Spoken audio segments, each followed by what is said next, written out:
Assalamualaikum warahmatullahi wabarakatuh. Anak-anakku semuanya, mari kita belajar yaitu fikih yang kedua tentang ibadah haji.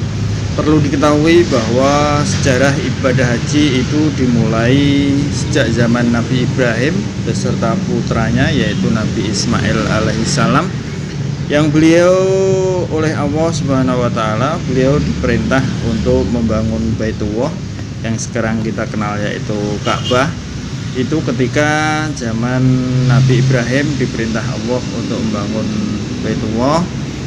Ketika sudah agak tinggi, Nabi Ismail yang memberikan batu dari bawah, kemudian Nabi Ibrahim sambil memanjat batu yang lebih tinggi, kemudian sampai di atas. Kemudian setelah jadi, Nabi Ibrahim diperintahkan oleh Allah Subhanahu wa taala mengajak umat beliau, umat manusia untuk menunaikan ibadah haji di Baitullah. Setelah itu Nabi Ibrahim naik ke Jabal Qubais atau gunung yang paling dekat dengan Baitullah. Di sana beliau memanggil dengan nama Allah, "Wahai sekalian manusia, sesungguhnya Tuhan kamu telah membangun satu rumahnya bagi kamu. Oleh karenanya hendaklah kalian menunaikan ibadah haji di sana." Itulah awal mula perintah ibadah haji kepada umat manusia semuanya sejak zaman Nabi Ibrahim, yang sekarang panggilan itu dikenal dengan nama talbiyah. Labbaik Allahumma labbaik, labbaik la syarika laka labbaik, innal hamda wan ni'mata wal mulka la syarika laka labbaik. Kemudian para ulama berpendapat bahwa disyariatkannya wajib haji itu pada tahun 4 Hijriah, dan ada juga yang berpendapat bahwa tahun ke-6 Hijriah. Akan tapi karena ada halangan-halangan berkali, maka Nabi Muhammad SAW melaksanakan tahun 10 Hijriah. Itulah sejarah awalnya ibadah haji. Kemudian pengertian haji. Haji secara bahasa berarti menyengaja atau menuju dan mengunjungi.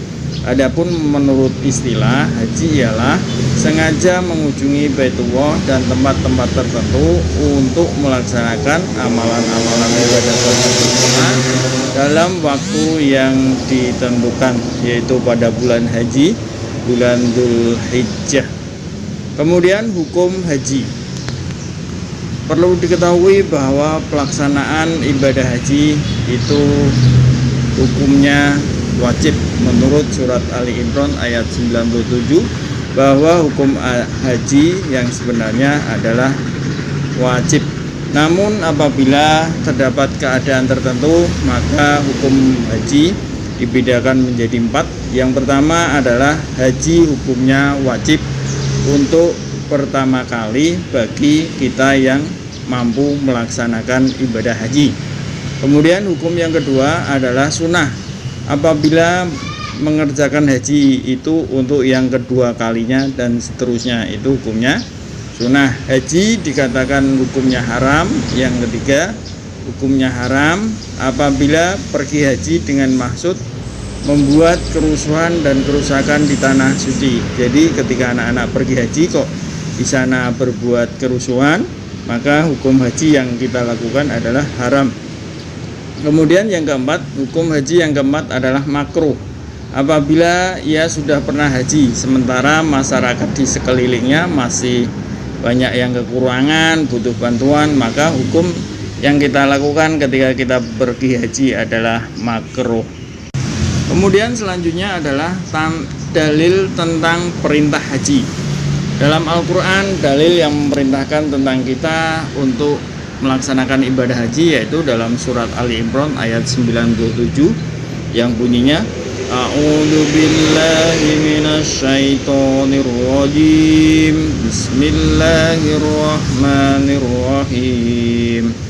Fihi ayatum bayyinatum maqamu Ibrahim wa man dakhalahu kana amina walil walillahi 'alan nasi hajjul baiti man istata'a ilaihi sabila wa man kafara fa innallaha ghaniyyun 'anil 'alamin. Yang artinya, padanya terdapat tanda-tanda yang nyata, di antaranya makom Ibrahim.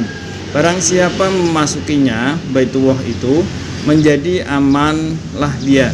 Mengerjakan haji adalah kewajiban bagi manusia terhadap Allah, yaitu bagi orang yang sanggup mengadakan perjalanan ke Baitullah.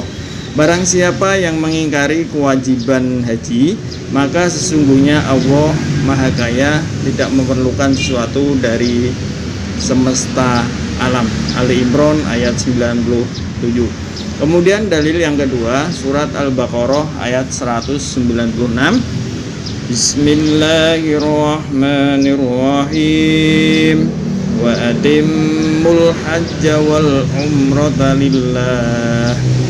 Artinya, dan sempurnakanlah ibadah haji dan umroh karena Allah Subhanahu wa taala. Al-Baqarah 196.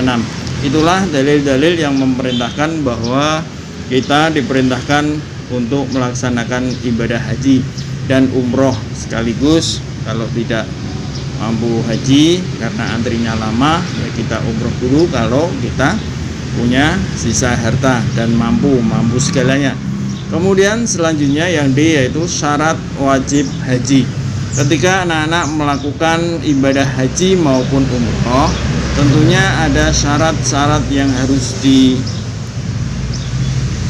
ditentukan, yang harus dilakoni, yang harus dipahami. Yaitu syarat wajib haji adalah yang pertama, beragama Islam. Tentunya kalau kita berhaji, syarat wajibnya adalah beragama Islam. Itu wajib. Kalau tidak beragama Islam berarti tidak mempunyai kewajiban untuk ibadah haji. Yang kedua, berakal sehat. Artinya kita sehat jasmani, rohani. Kemudian yang ketiga adalah balik. Balik itu sudah dewasa, sebagaimana ketentuan orang balik itu sejak umur berapa. Seperti itu. Kemudian merdeka. Merdeka artinya kita sebagai manusia tidak menjadi budak orang lain. Yang dahulu, zaman dahulu ada budak, akan tapi kalau zaman sekarang yang namanya budak sudah tidak ada lagi, maka syaratnya adalah merdeka. Yang selanjutnya, yang kelima adalah mampu. Mampu dalam hal ini adalah yang pertama, mampu jasmani dan rohani. Jasmaninya sehat, rohaninya bagus, maka kita mampu. Yang kedua, dikatakan mampu apabila memiliki bekal yang cukup untuk pergi pulang ke Mekah dan keluarga yang ditinggalnya tidak kekurangan apapun. Kemudian syarat mampu yang ketiga adalah ada kendaraan. Artinya ada kendaraan yang kita bawa dari tempat tinggal sampai ke kota Makkah. Kemudian yang keempat, aman dalam perjalanan. Artinya aman di sini sampai di perjalanan, sampai di tempat tidak ada gangguan apapun. Kemudian syarat mampu yang kelima, dikatakan mampu apabila bagi wanita harus disertai mahramnya atau bersama wanita lain yang dipercaya. Mahram itu istilahnya saudara dekat, nasab, atau orang lain yang dipercayakan dari keluarganya. Demikianlah tentang haji yang bagian pertama sampai syarat wajib haji. Nanti dilanjutkan tentang haji yang berikutnya. Demikian dari Batur, saya akhiri. Assalamualaikum warahmatullahi wabarakatuh.